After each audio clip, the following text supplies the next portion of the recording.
Hello, this is Edwin Dearborn, another dish of caffeinated content. Talk about great business ideas over a hot cup of coffee. I want to talk about a post that I put on Facebook and other social media channels yesterday about asking for help over the holiday season.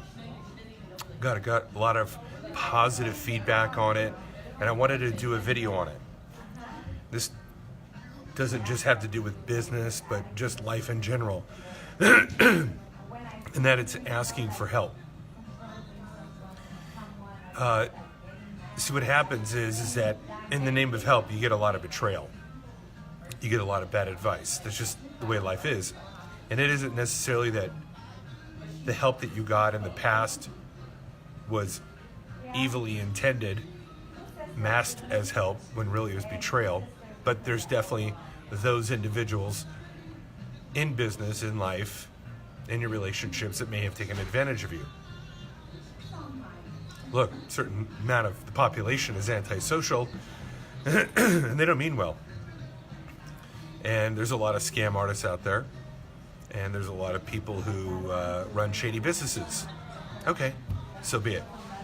But the moment you stop looking for help, like genuine help, that's when you're toast. And I see that in business, particularly when you're trying to help people expand their business, and all they can talk about is all the betrayal in the name of help from the past, to the point where they're not even willing to look for any assistance on how to grow their business. They've just thrown in the towel. Now, while I understand and have empathy for why they're doing that, let's just take a look at how dangerous that is. What happens when real help arrives? See, now you're stuck in the past, right? Holding on to this negative experience, so much so that it creates a wall. It actually prevents genuine help from coming in. And so you're not going to adapt with new technology. You're not going to create new strategic partnerships. You're not going to leverage new opportunities in the marketplace or trends, because we've already tried that. It didn't work. We've been ripped off.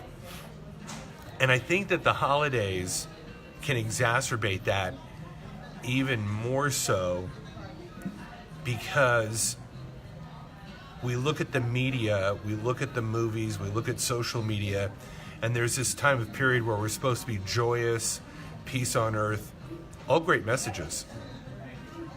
Definitely need more of that type of communication in the world.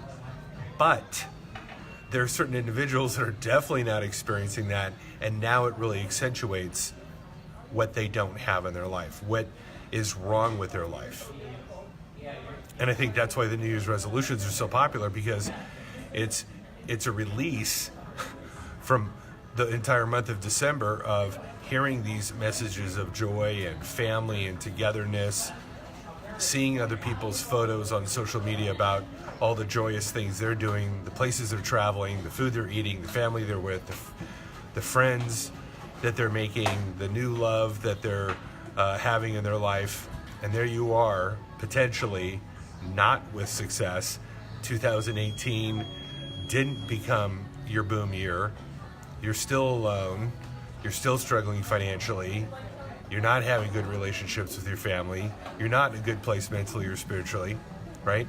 And all of a sudden, these messages tend to exacerbate and point out how much is wrong with your life. Well, here's my 2 cents on the matter. Number one, if you're going to be using that comparison of what other people are doing, I'm telling you right now, it's going to drive you crazy. It's going to drive you crazy. Anytime I find myself comparing my existence to the existence of another human being, it usually doesn't turn out well. I can either find inspiration from it and want to achieve more, but more often than not, I'm kind of reminded like, oh man, I don't have that. So comparing yourself to somebody else is just, it opens a dark door, which I suggest you don't do. And number two, if you see somebody more successful than you, in your estimation, you personally estimate that that person is doing better than you, then why don't you reach out to that person and ask them for help? What a novel idea. Versus resenting their success, why don't you ask them to mentor you? Now, here's my point. I have found that most successful people love to mentor. Most successful people who are also happy love to share. That's just my observation. I have found that if you were to ask 10 extremely successful individuals going, hey, look, I'm struggling, I'm not doing well, I'm seeing your photos on Instagram and things look to be going really well for you, I don't have that success. So in versus going down the dark place and comparing myself, resenting the shit out of you, and depressing my own self about my lack of what I have, I decided to reverse that vector and actually reach out to you and ask you for help. Imagine that. Imagine if instead of looking at the other people and what they have and being upset and resenting it and going into your sad, dark place, you actually reached out to them and asked them for help. Now, I know that if they're truly, genuinely successful people, the vast majority of them will help you. Now, they may not help you to the degree that you want them to, but they might recommend a book or a course or some advice, or you meet for coffee, right? And guess what's going to happen? You're going to start to build a network, right? And that was the whole point of social media. The whole point of social media wasn't to look at the lives of others and then become depressed. The whole point of social media was to create a social experience. And what I find is that most people don't engage on social media. They're a spectator. And I'm telling you, social media is not a spectator sport. Social media should be a two-way communication, sharing, giving, receiving,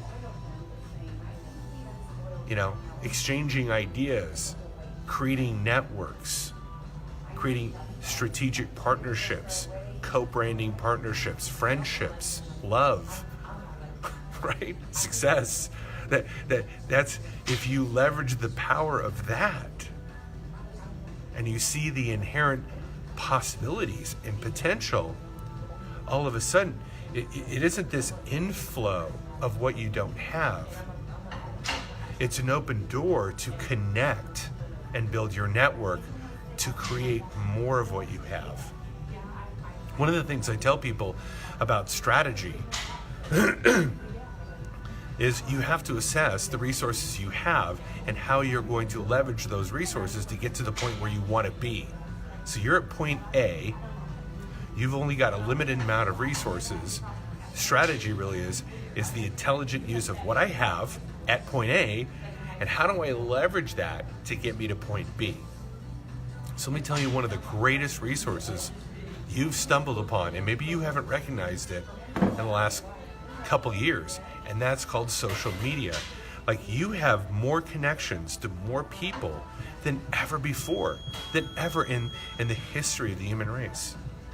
And if you're going to take that resource and use it as a spectator sport to beat yourself up with, to depress yourself because of the things you don't have, versus reaching out and connecting and asking for help and building relationships and building powerful networks, you're not only wasting the resource, you're wasting your life. You're wasting your dreams. You're wasting the possibilities that you could create with very powerful, helpful, social, good people. That's the power of social media. Now, if you don't have a strategy, that's a place where you could begin. That's something you can start right now. And if you don't know how to develop a strategy, then you need to reach out to me for help, or someone. But to sit there and bitch about your condition, to lament about the things that you don't have, to grieve over the things that you have lost, hey, there's time for that. But at some point, you got to get back up. You got to develop a strategy. You may have to recreate your brand. You may have to recreate your mindset. You may have to drop some bad habits. You may have to bypass some normal routines. And you will have to connect with good people. And social media is your best opportunity to do so. And I don't care if you don't know them. I'm telling you right now, I have made incredible friendships and partnerships because of social media. People that have found me on LinkedIn, Facebook, YouTube, and then we met for coffee, and then we did a little business deal, and then we did a bigger business deal, and now we're like sending each other Christmas cards and having each other for dinner and drinks and laughing. Okay, well, hope you take this to heart. Again, my help is yours. And if it's not me that you want my help, reach out to someone. Happy holidays. Bye-bye.